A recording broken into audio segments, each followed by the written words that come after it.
हुए थे। समाजवादी पार्टी सदर अखिलेश यादव ने आइंदा असेंबली इंतखाबात में जीत का दावा किया है। उन्होंने दावा किया 2022 असेंबली इंतखाबात में समाजवादी पार्टी 400 सीटें जीतेगी। अखिलेश के मुताबिक बीजेपी हुकूमत से अवाम मायूस है। अखिलेश पार्टी की जीत का दावा करने के साथ साथ छोटी जमातों से इत्तेहाद करने से भी तैयार है।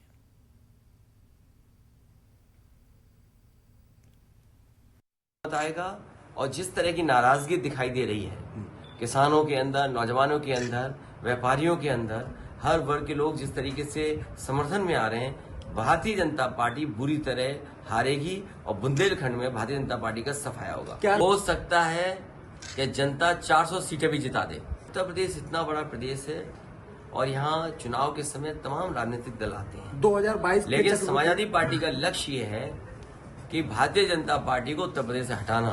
लेकिन और दलों का लक्ष्य क्या है, ये सबसे बड़ा सवाल।